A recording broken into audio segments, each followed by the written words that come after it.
నమస్కారం A6 prime time news కి స్వాగతం. హెడ్లైన్ చూద్దాం.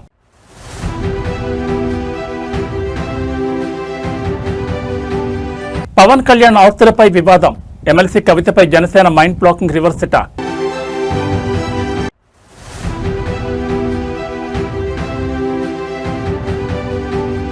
శ్రీశైలం ఘాట్ రోడ్లో భయానక ట్రాఫిక్ జామ్, 10 కిలోమీటర్ల మేర నిలిచిపోయిన వాహనాలు.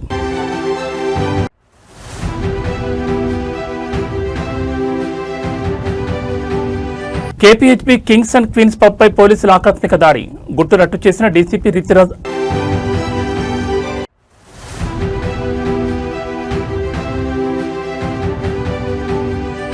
సంగారెడ్డిలో గులాబీ దళం పొలిటికల్ పవర్ షో, జెండా పండుగలో పాల్గొన్న కల్వకుంట్ల కవిత.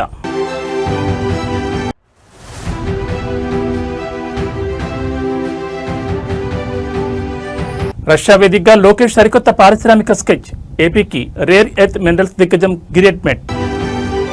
ఇక డీటెయిల్స్ చూస్తే తెలుగు రాష్ట్రాల రాజకీయాల్లో ఆస్తుల లెక్కల వివాదం సరికొత్త రణరంగానికి దారితీసింది. జనసేనాని ఏపీ ఉప ముఖ్యమంత్రి పవన్ కళ్యాణ్ ఆస్తుల డిక్లరేషన్పై వస్తున్న ఆరోపణలను జనసేన శ్రేణులు తీవ్రంగా ఖండించాయి. నా లెక్కలన్నీ చక్కగానే ఉన్నాయి, తప్పుందని నిరూపిస్తే ఆ ఆస్తులని ప్రభుత్వానికే రాసిస్తానంటూ గతంలో పవన్ కళ్యాణ్ చేసిన పవర్ఫుల్ ఓపెన్ ఛాలెంజ్ను గుర్తు చేస్తూ బీఆర్ఎస్ నేత కల్వకుంట్ల కవితపై మైండ్ బ్లాకింగ్ రివర్స్ అటాక్ చేశారు. పవన్ కళ్యాణ్ అఫిడవిట్ను వేలెత్తి చూపించే ముందు మీ ఆస్తుల లెక్కలు, మీ తెలంగాణ జాగృతి సంస్థకు వచ్చిన కోట్లాది రూపాయల నిధుల వివరాలను ప్రజల ముందు పెట్టగలరా అంటూ సంధించిన ఈ నిలదీత పూర్తి వివరాలు చూస్తే ఎన్నికల వేళ పవన్ కళ్యాణ్ సమర్పించిన ఆస్తుల వివరాలపై ప్రతిపక్షాలు చేస్తున్న విమర్శలకు కూటమి శ్రేణులు గట్టి కౌంటర్ ఇస్తున్నాయి. పవన్ కళ్యాణ్ దశాబ్దాలుగా సినిమా రంగంలో కష్టపడి సంపాదించిన ప్రతి రూపాయికి పక్కాగా ఐటీ రిటర్న్స్ కడుతూ లీగల్ అఫిడవిట్ సాక్ష్యంగా ప్రజల ముందు ఉంచారని జనసేన శ్రేణులు స్పష్టం చేశాయి. తన ఆస్తుల్లో నయా పైసా అక్రమం ఉందని నిరూపించినా వాటిని ప్రభుత్వానికి ఇచ్చేయడానికి సిద్ధమంటూ ఆయన ప్రకటించిన సాహసోపేతమైన వ్యాఖ్యలను గుర్తు చేశాయి. పవన్ కళ్యాణ్ పారదర్శకతను విమర్శిస్తున్న ఎమ్మెల్సీ కవితని టార్గెట్ చేస్తూ సోషల్ మీడియా వేదికగా పదునైన ప్రశ్నలు సంధించారు. గతంలో తెలంగాణ సెంటిమెంట్తో నడిచిన తెలంగాణ జాగృతి సంస్థకు వచ్చిన విరాళాలు, నిధుల మూలాలు ఎక్కడివి, ఆ కోట్లాది రూపాయల ఖర్చుల వివరాలు, ఆడిట్ రిపోర్టులను కవిత ప్రజల ముందు ఉంచగలరా అని నిలదీశారు. ఒకవైపు ఢిల్లీ లిక్కర్ స్కామ్ వ్యవహారాలు, మరోవైపు ఆస్తుల ఆరోపణల నేపథ్యంలో బీఆర్ఎస్ అగ్రనాయకత్వం తమ సొంత ఆస్తుల చిట్టాను, వ్యాపార లావాదేవీల వివరాలను అఫిడవిట్ రూపంలో బహిరంగపరచాలని, అప్పుడే ఇతరులను విమర్శించే నైతిక హక్కు ఉంటుందని పవర్ఫుల్ అల్టిమేటం జారీ చేశారు. పవన్ కళ్యాణ్ వర్సెస్ కల్వకుంట్ల కవితగా మారిన ఈ ఆస్తుల జాగృతి, నిధుల సవాల్ ఇప్పుడు ఏపీ, తెలంగాణ సోషల్ మీడియా ప్లాట్ఫామ్లను ఒక్కసారిగా షేక్ చేస్తున్నాయి. మరి జనసేన సంబంధించిన ఈ మైండ్ బ్లాకింగ్ కౌంటర్పై తెలంగాణ భవన్ వర్గాల నుంచి ఎలాంటి సమాధానం వస్తుందో చూడాలి. ఆమె అమెరికాకి వెళ్ళి చదువుకుందో లేదో అర్థం కాలేదు. నాకు అర్థమవుతుంది ఆమె ఏం చదువుకుంది ఇప్పుడు తెలుస్తుంది. ఎందుకంటే శిఖం భూమి పట్టా భూమిగా ఉంటుందని ఆయన చెప్పారు, ఎవరు, రంగనాథ్ గారు. అంత చెప్పిన తర్వాత కూడా మీకు దాంట్లో ఎటువంటి కన్స్ట్రక్షన్ చేయకూడదు, ఆ రూల్స్ రెగ్యులేషన్ అన్నీ ఆమెకు తెలిసిన తర్వాత ఇంకా మాటలు ఎందుకు? ఒకవేళ అసలు ఆ ఫ్రస్ట్రేషన్ వచ్చి పవన్ కళ్యాణ్ గారు ఆ 10 ఎకరాలు నిజంగా నేను అలాంటిది అయితే తీసేసుకోండి అని ప్రభుత్వానికి ఇచ్చేస్తా అని చెప్పాడు. మరి ప్రభుత్వాన్ని తీసుకోమని చెప్తున్నాం కదా, వాళ్ళు కదా జడ్జ్ చేస్తుంది, ఈమె ఎలా జడ్జ్ చేస్తుంది? మరి ఇదే ఈమె ఆస్తుల చిట్టా బయట పెడుతుందా? ఏదైతే తెలంగాణ జాగృతి పేరుతో ఎంత ఫండ్ కలెక్ట్ చేస్తుందో అందరికి తెలుసుగా. దానికి ఏంటమ్మా, దాని లెక్కలు ఏంటమ్మా అంటే ఇంతవరకు దాని గురించి మాట్లాడలే. అంటే మనదైతే ఒకలాగా మాట్లాడచ్చు, అవతల అయితే ఒకలాగా ఇప్పుడు మాట్లాడే ఎవరైనా ఒకటే చెప్తున్నాడు, మీ నిజాయితీని, ఆయన నిజాయితీని ప్రూవ్ చేయాలంటే ఫస్ట్ మీ దగ్గర ఉన్న నిజాయితీని పెట్టండి, మీ ఆస్తులది చిట్టా పెట్టండి, చూద్దాం మీరు ఎంత నిజాయితీ పనులు తెలుస్తుంది. సోకాల్ మినిస్టర్స్ మాట్లాడుతున్నారు కదా, వాళ్ళ ఆస్తుల శ్వేతపత్రం రిలీజ్ చేయమని చెప్పండి, ఆయన కూడా రిలీజ్ చేస్తాడు. శ్రీశైలం మల్లికార్జున స్వామి దర్శనానికి వెళ్తున్న భక్తులకు, ప్రయాణికులకు ఘాట్ రోడ్లో ఊహించని భారీ షాక్ తగిలింది. శ్రీశైలం ప్రధాన రహదారిపై ఏకంగా 10 కిలోమీటర్ల మేర వాహనాలు నిలిచిపోయి భయానక ట్రాఫిక్ జామ్ ఏర్పడింది. నిన్న రాత్రి కురిసిన భారీ వర్షాలకు రోడ్డుపైకి చేరిన బురద కారణంగా హైదరాబాద్ నుంచి శ్రీశైలం వెళుతున్న ఒక private travels bus view point turning వద్ద బురదలో కూరుకుపోయింది. దీంతో దోమలపెంట చెక్పోస్ట్ నుంచి సున్నిపెంట వరకు ఎక్కడికక్కడ వాహనాలు నిలిచిపోయాయి. శ్రీశైలం డ్యాం వ్యూ పాయింట్ ప్రమాదకరమైన టర్నింగ్ వద్ద ఈ ప్రమాదం జరగడంతో అటు ఆంధ్రప్రదేశ్, ఇటు తెలంగాణ వైపు వెళ్లే రాకపోకలు పూర్తిగా స్తంభించిపోయాయి. వీకెండ్ కావడంతో హైదరాబాద్ నుంచి శ్రీశైలానికి భక్తుల తాకిడి భారీగా పెరిగింది. అయితే నిన్న కురిసిన వర్షాలకు కొండలపై నుంచి జారిన మట్టి, బురద అంతా డ్యాం వ్యూ పాయింట్ మరుపోతకు చేరింది. ఈ క్రమంలో ఘాట్ రోడ్ ఎక్కుతున్న ప్రైవేట్ బస్సు ఆ బురద ప్యాచ్లు ఇరుక్కుపోయి వెనుకకు ముందుకు కదలేని స్థితికి చేరుకుంది. బస్సు రోడ్డుకు అడ్డంగా నిలిచిపోవడంతో తెలంగాణ పరిధిలోని దోమలపెంట చెక్పోస్ట్ నుంచి ఏపీ పరిధిలోని సున్నిపెంట వరకు దాదాపు 10 కిలోమీటర్ల పొడవున వందలాది కార్లు, ఆర్టీసీ బస్సులు, ద్విచక్ర వాహనాలు క్యూ లైన్లో నిలిచిపోయాయి. అడవి మార్గం కావడం, కనీసం తాగడానికి నీళ్లు కూడా దొరకని పరిస్థితి ఉండడంతో చిన్నపిల్లలు, వృద్ధులు తీవ్ర ఇబ్బందులు పడుతున్నారు. సమాచారం అందిన వెంటనే రెండు రాష్ట్రాల సరిహద్దు పోలీసులు ఘాట్ రోడ్ భద్రతా సిబ్బంది అక్కడికి చేరుకున్నారు. జేసీబీ మరియు క్రేన్ల సహాయంతో బురదలో ఇరుక్కున్న ప్రైవేట్ బస్సును పక్కకు తప్పించేందుకు పవర్ఫుల్ ప్రయత్నాలు చేస్తున్నారు. ఘాట్ రోడ్లో ఉన్న ట్రాఫిక్ను క్లియర్ చేయడానికి కనీసం 3 నుంచి 4 గంటల సమయం పట్టే అవకాశం ఉందని పోలీసులు చెబుతున్నారు. ప్రయాణికులు ఘాట్ రోడ్ ప్రయాణాల్లో అప్రమత్తంగా ఉండాలని హెచ్చరిస్తున్నారు. శ్రీశైలం మార్గంలో వారాంతంలో ఏర్పడిన ఈ ఘోర ట్రాఫిక్ జామ్ విజువల్స్ ఇప్పుడు నెట్టింట వైరల్ అవుతున్నాయి. మరి పోలీసులు ఈ మెగా జామ్ను ఎంత వేగంగా క్లియర్ చేస్తారో చూడాలి.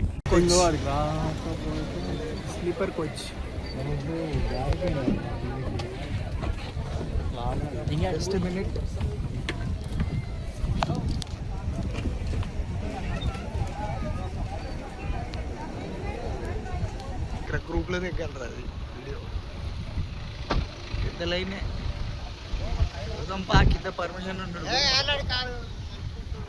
అంత దూరం అదే ప్రశాంతంగా కూర్చోరు కదా నాన్న మన గ్రూప్లో దిగలదు అమ్మ డైరెక్ట్ అరే కింద సాప్ వేసుకొని కూర్చున్నారు రా ఏంద్రా బాబు మరి అదే బండి సెకండ్ హాఫ్ రా మనల్ని ఎత్తుకోబోతున్నారు వాళ్ళ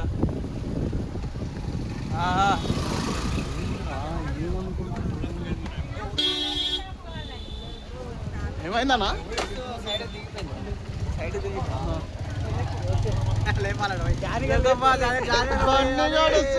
లేపుతాడు లేపుతాడు లేపుతాడు బండిగాడు ఏంద్రా సైడ్ దిగిపోవడం ఊరోళ్ళకి చెప్పేద్దు ఏ సైడ్ దిగిందిరా సైడ్ కంటే కింద డ్యామ్ లో తిప్పిడేదిరా రాయరా టర్నింగ్ కాడ అనుకుంటా ఫస్ట్ టర్నింగ్ కాడ టర్నింగ్ కాడ దిగుతారు ఇక్కడ చూడు ఎడ్జికి అవసరం ఏంటి పార్కింగ్ అట్నే పెట్టిండే సందులో దూరం పెట్టినా పెట్టింది సందులో దూరం చిన్నలు పెట్టినా అన్న కొంచెం సైడ్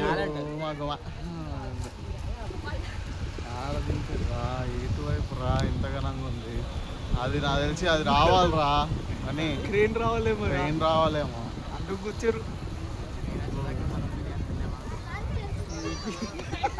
ఏ సైడ్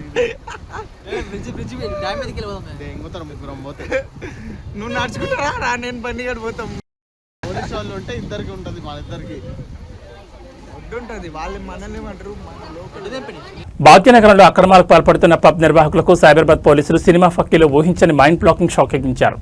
కూకట్పల్లి కేపీహెచ్బీలోని కింగ్ అండ్ క్వీన్స్ పబ్పై జరిగిన దాడి వెనుక ఒక అత్యంత ఆసక్తికరమైన స్పై ఆపరేషన్ దాగుంది. తన గన్మ్యాన్లను అధికారిక వాహనాన్ని పోలీస్ సెక్యూరిటీని మొత్తం పక్కన పెట్టేసి అర్ధరాత్రి వేళ ఒంటరిగా ఒక సాధారణ కస్టమర్ల పబ్లోకి ఎంట్రీ ఇచ్చారు సైబరాబాద్ డీసీపీ రితిరాజ్. అక్కడ నిబంధనలను ఉల్లంఘిస్తూ సాగుతున్న అసాంఘిక కార్యకలాపాలను తన మొబైల్లోనే స్వయంగా షూట్ చేస్తూ ఆధారాలతో సహా దొరకబెట్టారు. కేపీహెచ్బీ ఏరియాలోని పబ్బుల్లో వీకెండ్ వేళల్లో అర్ధరాత్రి దాటాక కూడా అక్రమ దందాలు సాగుతున్నాయనే పక్కా సమాచారంతో డీసీపీ రితిరాజ్ ఈ వ్యూహాత్మక ప్లాన్ గీశారు. సాధారణంగా పబ్బులపై దాడులంటే ముందే పోలీస్ బలగాలు సైరన్లతో వెళ్తాయి. కానీ అలా వెళ్తే పబ్ నిర్వాహకులు అలర్ట్ అవుతారని గ్రహించిన డీసీపీ సాధారణ దుస్తుల్లో అర్ధరాత్రి వేళ ఒంటరిగా కింగ్ అండ్ క్వీన్స్ పబ్లోకి అడుగుపెట్టారు. సాధారణ కస్టమర్ల లోపల ఏం జరుగుతుందో నిశ్చితంగా పరిశీలించారు. పబ్లో అనుమతించిన సమయం దాటినా మద్యం సరఫరా చేయడం, నిబంధనలకు విరుద్ధంగా స్పెషల్ డాన్స్ ఫ్లోర్లు ఏర్పాటు చేసి యువతను తప్పుదోవ పట్టించడం వంటి ప్రతి ఒక్క దృశ్యాన్ని డీసీపీ తన ఫోన్ కెమెరాలో అత్యంత చాకచక్యంగా రికార్డ్ చేశారు. ఆధారాలను లభించిన వెంటనే డీసీపీ రితిరాజ్ స్థానిక కేపీహెచ్బీ పోలీసులకు ఫోన్ చేసి పవర్ఫుల్ ఆర్డర్స్ జారీ చేశారు. డీసీపీ ఫోన్ కాల్తో అలర్ట్ అయిన పోలీసులు భారీ బలగాలతో పబ్ను ముట్టడించారు. అప్పటి వరకు కస్టమర్లో ఉన్న మహిళ సాక్షాత్తు డీసీపీ అని తెలియడంతో పబ్ మేనేజ్మెంట్కు ఒక్కసారిగా ఫ్యూజులు అవుట్ అయ్యాయి. అక్కడికక్కడ మేనేజర్తో సహా 9 మందిని అరెస్ట్ చేసి పబ్ను సీజ్ చేశారు. పబ్ కల్చర్పై డీసీపీ రితిరాజ్ చేసిన ఈ lady Singham style spy operation visuals ఇప్పుడు సోషల్ మీడియాలో విపరీతంగా హల్చల్ చేస్తున్నాయి. నిబంధనలు ఉల్లంఘిస్తే డీసీపీలు ఏ రూపంలోనైనా వచ్చి గుట్టులు అట్టు చేస్తారంటూ నగర పోలీస్ శాఖ పవర్ఫుల్ వార్నింగ్ ఇచ్చింది.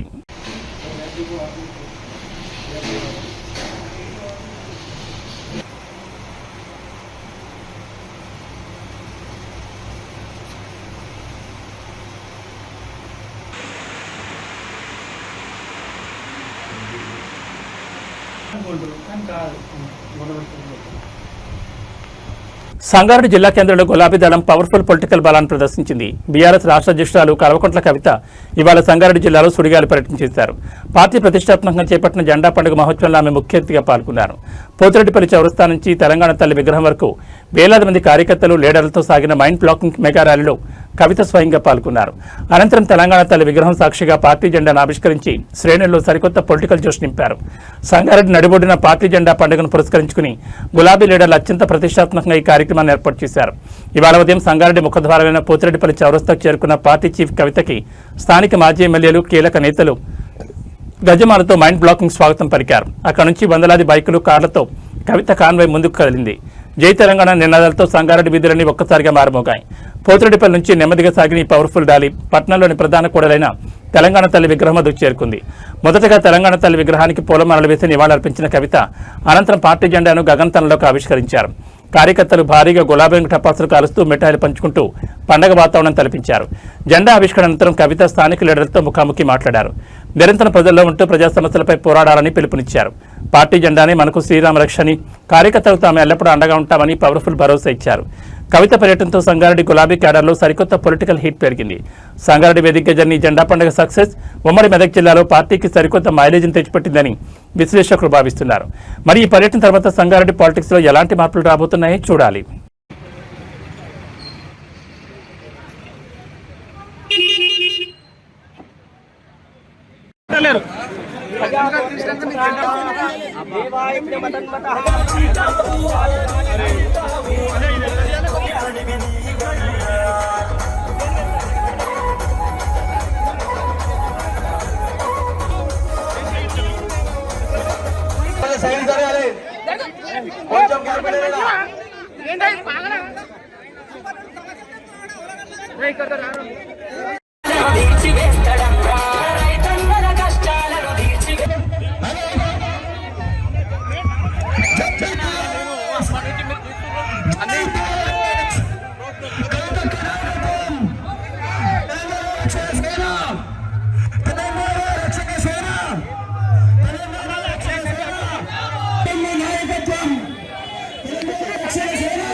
ఆంధ్రప్రదేశ్ పారిశ్రామిక భవిష్యత్తును మార్చేసే అత్యంత ప్రతిష్టాత్మకమైన సరికొత్త గ్లోబల్ డీల్ అమరావతి గడ్డపైకి రాబోతోంది. రష్యా పర్యటనలో ఉన్న ఏపీ విద్య, ఐటీ, ఎలక్ట్రానిక్స్ శాఖ మంత్రి నారా లోకేష్ మాస్కో వేదికగా మరో పవర్ఫుల్ బిజినెస్ మీటింగ్ ను సక్సెస్ చేశారు. ప్రపంచంలోని అత్యంత అరుదైన ఖనిజాల ప్రాసెసింగ్ సంస్థ అయిన రష్యాకు చెందిన గిరిడ్మెట్ ఇన్స్టిట్యూట్ అగ్రప్రతినిధులతో మంత్రి లోకేష్ ఇవాళ ప్రత్యేకంగా భేటీ అయ్యారు. ఉత్తరాంధ్రలో rare earth elements refining hub, నెల్లూరులో ఈవీ వాహనాలకు గుండెకాయ లాంటి neodymium permanent magnet manufacturing plant ని ఏర్పాటు చేయాలంటూ లోకేష్ గీసిన మైండ్ బ్లాకింగ్ పారిశ్రామిక రోడ్ మ్యాప్ పూర్తి గ్రౌండ్ రిపోర్ట్ వివరాలు చూస్తే ప్రపంచవ్యాప్తంగా సెమీ కండక్టర్లు, ఈవీ బ్యాటరీలు, గ్రీన్ ఎనర్జీకి వాడే రేర్ ఎర్త్ మినరల్స్ కోసం డిమాండ్ విపరీతంగా పెరుగుతున్న తరుణంలో రష్యా టెక్నాలజీని ఏపీకి రప్పించేందుకు లోకేష్ వ్యూహాత్మక పావులు కదిపారు. ఉత్తరాంధ్ర తీర ప్రాంతాల్లో అపారమైన భారీ ఖనిజ వనరులు ఉన్న విషయాన్ని గిరిడ్మెట్ ప్రతినిధులకు మంత్రి లోకేష్ వివరించారు. ఈ వనరులను వాడుకుంటూ అత్యాధునిక సాంకేతికతతో కూడిన deep processing and rare earth element refining హబ్ను ఉత్తరాంధ్ర రీజియన్లో ఏర్పాటు చేసే అవకాశాలను పరిశీలించాలని పవర్ఫుల్ ప్రతిపాదన పెట్టారు. భారతదేశంలో విపరీతంగా విస్తరిస్తున్న ఎలక్ట్రిక్ వెహికల్స్ మరియు పవన విద్యుత్ మార్కెట్లను క్యాష్ చేసుకునేలా లోకేష్ మరో అదిరిపోయే ప్లాన్ సమర్పించారు. గిరిడ్మెట్ సంస్థకున్న గ్లోబల్ ప్రాసెసింగ్ టెక్నాలజీని ఉపయోగించి నెల్లూరు జిల్లాలో ఫుల్ సైకిల్ రేర్ ఎర్త్ శాశ్వత అయస్కాంతాల తయారీ కోసం నియోడైమియం మ్యాగ్నెట్ ఉత్పత్తి కేంద్రాన్ని ఏర్పాటు చేయాలని విన్నవించారు. ఈ 2 మెగా ప్రాజెక్టులు కనుక ఏపీకి వస్తే గ్రీన్ ఎనర్జీ మరియు హైటెక్ మ్యానుఫ్యాక్చరింగ్ రంగాల్లో ఆంధ్రప్రదేశ్ దేశంలోనే నెంబర్ 1 స్థానాన్ని చేరుకుంటుందని పరిశ్రమ వర్గాలు అంటున్నాయి. లోకేష్ పవర్ఫుల్ ప్రజెంటేషన్కు రష్యా గిరిడ్మెట్ ప్రతినిధులు సైతం తీవ్రంగా ఇంప్రెస్ అయ్యారు. త్వరలోనే ఏపీలో క్షేత్రస్థాయి పరిశీలనకు సాంకేతిక బృందాన్ని పంపుతామని హామీ ఇచ్చినట్టు తెలుస్తోంది. Moscow spare city Telugu diaspora meetings తర్వాత రష్యా మైనింగ్ దిగ్గజం గిరిడ్మెట్తో లోకేష్ జరిపిన ఈ మైండ్ బ్లాకింగ్ మీటింగ్ ఏపీ పారిశ్రామిక రంగానికి గేమ్ చేంజర్గా మారబోతోంది. మరి ఈ టెక్నాలజీతో ఉత్తరాంధ్ర, నెల్లూరు ముఖ చిత్రం ఎలా మారబోతుందో చూడాలి.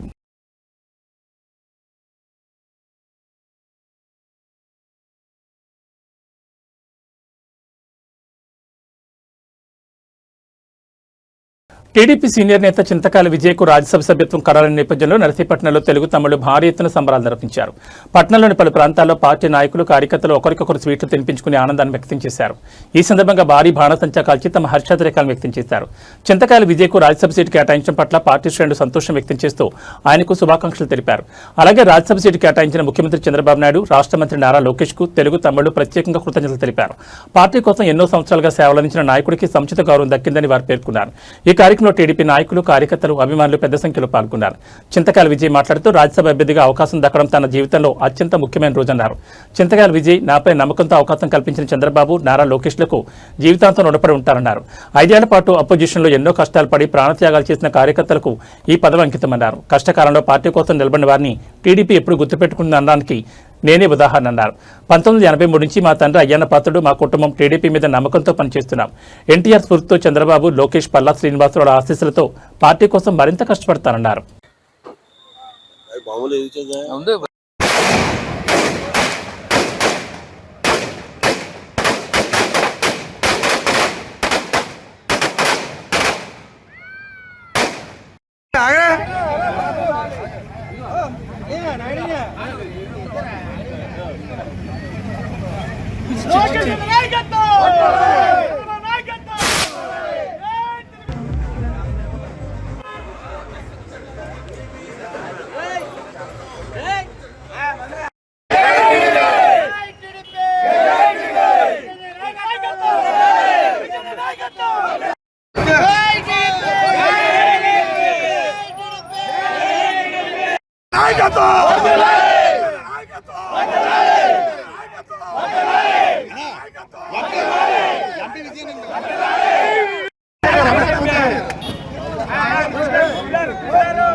ఈరోజు చాలా చాలా హ్యాపీ. ఎందుకంటే మా యువ నాయకులు రాష్ట్ర ప్రధాన కార్యదర్శి శ్రీ చింతకాయల విజయన్న గారికి రాజ్యసభ సీటు ఎంపీ కన్ఫర్మ్ అయ్యింది. అందుగాను మన ముఖ్యమంత్రి వర్యులు నారా చంద్రబాబు నాయుడు గారికి, అలాగే లోకేష్ గారికి అందరి తరఫున ప్రత్యేకమైన ధన్యవాదాలు తెలియజేసుకుంటున్నాం. మరి విజయాన్ని గురించి అందరికీ తెలిసిందే. 2014లో కానీ, 2019లో కానీ, 2024లో కానీ ఎంపీ సీటు ఆశించినప్పటికీ కొన్ని అనివార్య కారణాల వల్ల రానప్పటికీ కూడా పార్టీ నిర్ణయం శిరోధార్యం అని చెప్పి పార్టీ అధికారం రావడం కోసం అహర్నిశలు శ్రమిస్తూ రాష్ట్ర ఐటీడీపీ ఇన్ఛార్జ్ గా పనిచేస్తూ మరి ఆ సైకో ప్రభుత్వం 2019 నుంచి 2024 వరకు ఐటీడీపీ ఇన్ఛార్జ్ కాబట్టి విజయాన్ని అనేక ఇబ్బందులు పెట్టినా కానీ ఎక్కడా వెనకడగేయకుండా, ఎక్కడా తగ్గకుండా తన దమ్ము చూపిస్తూ పార్టీ అధికారంలో రావడం కోసం అందరికీ నమస్కారం అండి. ఈరోజు అతి ముఖ్యమైన రోజు నా జీవితంలో.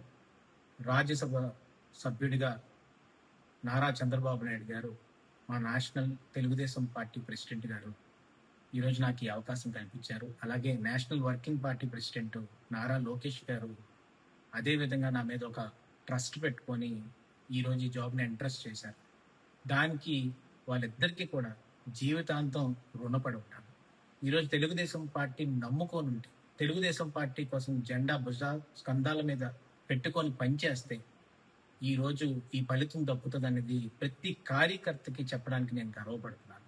ఈరోజు కార్యకర్తలందరూ కూడా 5 ఏళ్ళు అపోజిషన్లో ఉన్నప్పుడు ఎంతో కష్టపడ్డారు, ఎన్నో సహకారం చేశారు. రోలుకుంట మండలం కోటమిలో బయటపడ్డ విభేదాలు జానకిరాంపురం ప్రాథమిక వ్యవసాయ సహకార సంఘంలో గతంలో జరిగిన అవినీతిని బయటపెట్టడం వల్ల తమపై లేనిపోని నిందలు వేయాలని చూస్తున్న మరో వర్గం అంటున్నారు ప్రాథమిక వ్యవసాయ సహకార సంఘం చైర్మన్ బలిజి మహారాజు. మాజీ ఎంపీపీ గండి సింహాద్రి ఎటువంటి ఆధారాలు లేకుండా తమపై నిందలు వేయాలని చూస్తే చట్టపరమైన చర్యలు తీసుకుంటామంటున్నారు చైర్మన్ బలిజి మహారాజు. ఏదైనా మీకు ఏమైనా సమస్య ఉంటే నేరుగా నన్ను కలవండి, నేను ఇక్కడే ఉంటాను. కలిసిన తర్వాత మీరు మీ సమస్యని చెప్తే వీలైనంత త్వరగానే నేను ఆ ప్రాబ్లం సాల్వ్ చేస్తాను. లేదు ఒకవేళ నేను చేసిన ప్రాబ్లం సాల్వ్ కాలనీల నా పై ఉన్న అధికారులకు మీరు అప్పీల్ చేసుకోవచ్చు. అంతేగాని మా సొసైటీని మాత్రం రోడ్డు మీదకి తీసుకురావద్దని చెప్పి మీ అందరికీ కూడా తెలియజేస్తూ ఉన్నాను. ఆరో ఎదుర్కో, ఇదో ఎదుర్కో, ఇంకొకరు ఎదుర్కో, ఇది వ్యవహారం చేసి మొత్తం మీద కరెక్ట్ చేసి మళ్ళీ ఇక్కడికి స్టార్ట్ అవ్వడం కోసం ప్లాన్ చేసుకున్నాడు ఆయన. ఇక్కడ పెద్ద అభియోగం పెట్టారు మళ్ళా, మనం మీటింగ్ పెట్టి అభియోగం ఏం పెట్టారు,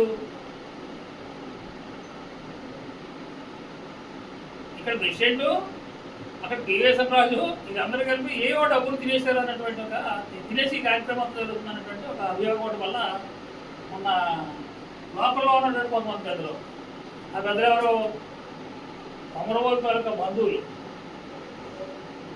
దీనివల్ల జనసేన చెడ్డ పేరు రావాలని చెప్పేసి పివిఎస్ఎం రాజు ఏమో కార్యకర్తలకు అనేటువంటి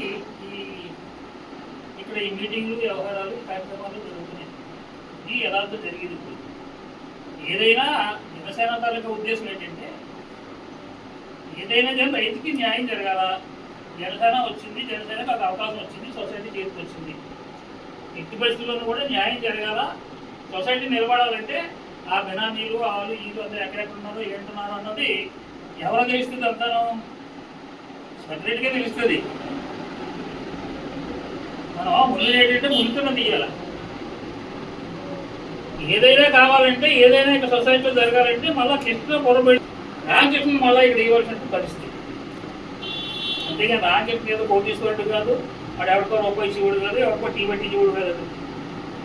ఆడు బాధలాడుకున్నాయి. ఆడు జీతం డబ్బులు లేకే సొసైటీ డబ్బులు కొడుకున్నాడు. లేనిపోయి కేసుల్లో పడి మధ్యలో జైలు పోయాడు. ఆయన ఏదో రూపాయి అంతా ఆడికి ఇరికెత్తారంటే అది ఆశిస్తుంది. అది జరిగే పని కాదు. అది కావాలని చెప్పేసి ఈయన అడ్డుకోవడం కోసం, వ్యవహారం చేయడం కోసం జనసేన చెడిపోయి రావాలా. రాజుల వ్యవహారంలో కొంత తేడా పాడా ఉంది కాబట్టి ఈ వ్యవహారం ఏంటంటే జనసేన మీద తీయాలి. ఆ ప్లాన్ మీద ఆయన ఆ ప్లాన్ మీద అయినా జరిగినటువంటి వ్యవహారాలు ఏది జరిగినా జరిగేది ఆయన ద్వారా జరగాలి. కానీ ఈ రాజు ద్వారా జరిగేటువంటి పరిస్థితి లేదు. అది నిశ్చితంగా గతంలో చూసాం మనం. ఇదే వ్యవస్థలో ఇది కన్నబారాజు గారి అబ్బాయికి సుకుమార్ బాబా ఇది పేరు, ఆయనకి తెలుగుదేశం పార్టీని మొత్తం అమ్మేసేసి కోర్టులు చేతులు మారే వ్యవహారం చేసి కార్యక్రమం చేసి సపోర్ట్ చేయించినటువంటి పరిస్థితి కదా. అప్పటి నుంచి మాకు ఆయనకి తేడా ఉంది. అది కరెక్ట్ కాదని అన్నాం. ప్రింట్ మీడియాకి అలాగే ఎలక్ట్రానిక్ మీడియా వారికి మీ అందరికీ కూడా హృదయపూర్వక నమస్కారాలు. ఈరోజు జానకిరాంపురం వ్యవసాయ సహకార పరపతి సంఘం ఆర్థిక లావాదేవీల గురించి, దానిపైన ఉన్నటువంటి ఆరోపణల గురించి ఈరోజు మీ ముందు సమావేశం పెట్టడం జరిగింది.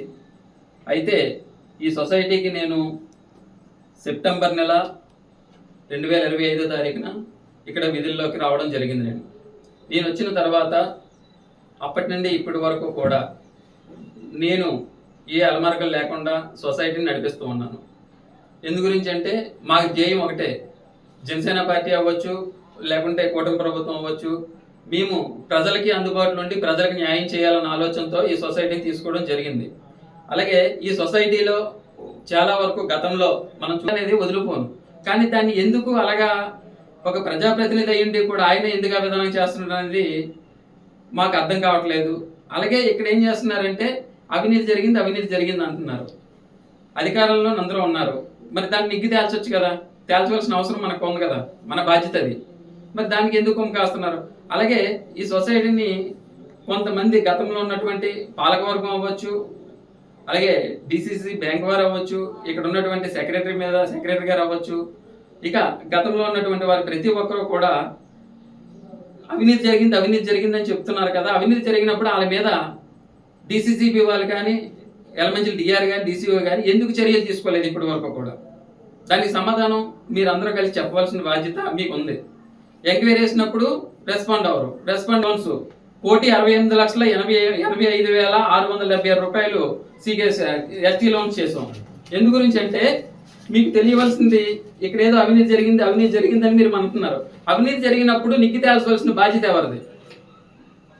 డిసిసిబి ఉంది, అలాగే డిఆర్ ఉన్నారు, డిసిఓ గారు ఉన్నారు, అలాగే ఇక్కడ ఉన్నటువంటి గతంలో ఉన్నటువంటి పాలకవర్గం ఉంది. ఇక్కడ ఎటువంటి అవినీతి జరిగినా నేను ఇప్పుడు ఎంక్వైరీ చేస్తున్నాను. ఎంక్వైరీలో నిర్ధారణ అయితే ఏ ఒక్కరిని కూడా ఉపేక్షించేది లేదు. కంపల్సరీగా వాళ్ళందరినీ కూడా కటకడాల వెనక్కి పంపించి దీనికి ఏదైతే వాళ్ళు చెడ్డ పేరు తీసుకొచ్చారో ఆ పేరుని తుడిచిపెట్టే విధానంగా మేము ప్రయత్నం చేస్తామని చెప్పి మీకు తెలియజేయడం జరుగుతుంది. అలాగే నేను వచ్చిన తర్వాత కూడా చాలా మంది రైతులందరినీ కలిసి బాబు ఇలాగ మా సొసైటీలో డబ్బు ఇలా మీరు తీసుకున్నారు, ఆ తీసుకున్న డబ్బుని సకాలంలోకి మీరు కడితే మీకు రాయితీలు వస్తాయి, అలాగే మీకు కూడా ఇబ్బంది లేకుండా ఉంటది అని చెప్పి రైతులకి నోటీస్ ఇవ్వడం జరిగింది. అలాగే రైతుల్ని కూడా మేము రిక్వెస్ట్ చేస్తే చాలా మంది కూడా వచ్చి కట్టడం జరుగుతూ ఉన్నది. ఇప్పుడు ఇంకా పైగా ఇక్కడ ఏమైందంటే సార్, ఈ మధ్యలోని గతంలో ఉన్నటువంటి ఇద్దరు ఆఫీసర్లని డిస్మిస్ చేసాము మేము వచ్చిన తర్వాత. అది ఏ విధంగా చేసాము అంటే, గతంలో నాకంటే ముందు ఉన్నటువంటి పిఎస్సి నర్సీపట్నంలో ఈ పెట్రోల్ క్యాన్ పట్టుకెళ్ళి డిసి బ్యాంక్ అదే సెంట్రల్ బ్యాంక్ మీద వీళ్ళు చేయడం, ఏదో దాని మీద అగత్యం చేయడం చేస్తే వాళ్ళని ఏం చేశారంటే జైలుకి పంపించారు. జైలుకి పంపించిన తర్వాత కరీంనగర్ జిల్లా చెంబుకుంట పట్టణంలోని మోత్కులగూడెంలో పాత ఆర్థిక లావాదేవీల వివాదం కత్తెరదాడికి దారితీసింది. గ్రామానికి చెందిన ఇల్లందుల అంజిపై అతని పెదనాన్న కుమారుడు ఇల్లందుల అనిల్ కత్తెరతో దాడి చేసిన ఘటన స్థానికంగా కలకలం రేపింది. పని ముగించుకుని ఇంటికి వచ్చిన అంజని అనిల్ అసభ్య పదజాలంతో దూషించగా ప్రశ్నించేందుకు ఆగ్రహంతో కత్తెరతో ముఖం, భుజం, ఎడమ చేతిపై దాడి చేసినట్లు సమాచారం. గొడవను అడ్డుకునేందుకు వచ్చిన అంజి తండ్రి సమయం కూడా నెట్టివేయడంతో ఆయనకు గాయాలయ్యాయి. స్థానికుల సమాచారం మేరకు బాధితుడు పోలీసులకు ఫిర్యాదు చేయగా నిందితుడు ఇల్లందుల అనిల్పై కేసు నమోదు చేసి పోలీసులు దర్యాప్తు చేపట్టారు.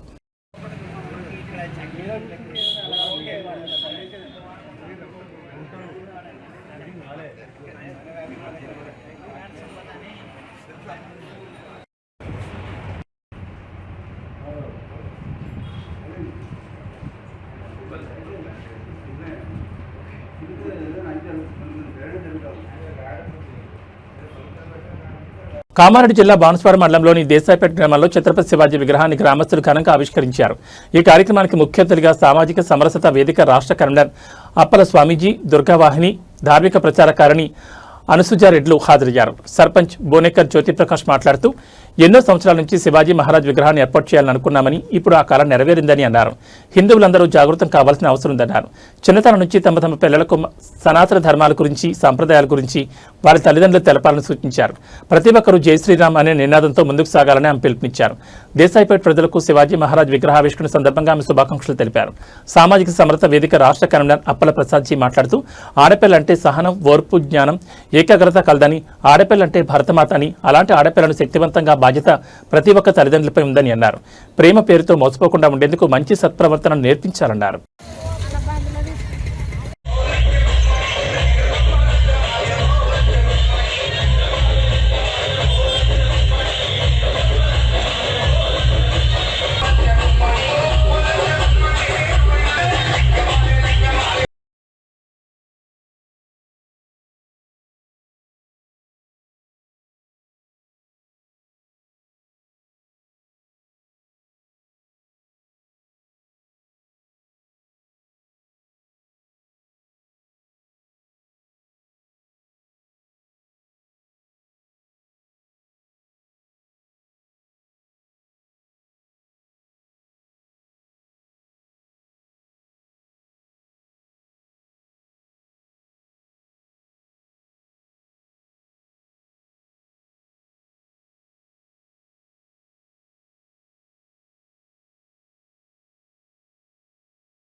గండ్ల శ్రీనివాస్ గారి సతీమణి శ్రీమతి గీతా గారిని వేదిక దగ్గరికి రావాల్సిందిగా కోరుతున్నాం.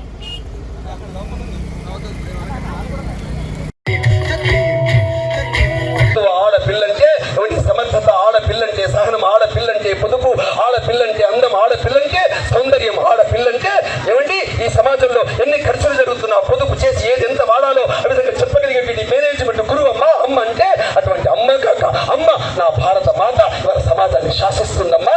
భారత పిత కాదు, భారత మాత సమాజంలో. అందుకే ఆడపిల్లల్ని ఎలా తయారు చేయాలి? సమర్థవంతులను తయారు చేయాలి. వాళ్ళకున్న అందం, వాళ్ళకున్న సహనం, వాళ్ళకున్న ఓర్పు, వాళ్ళకున్నటువంటి జ్ఞాపక శక్తి, వాళ్ళకున్న ఏకాగ్రత, వాళ్ళకున్నటువంటి సత్తువలన్నీ ప్రేమ పేరుతో పక్కదారి పట్టకుండా శక్తివంతమైనటువంటి వ్యక్తులుగా సమాజంలో తీర్చిదిద్దాలి.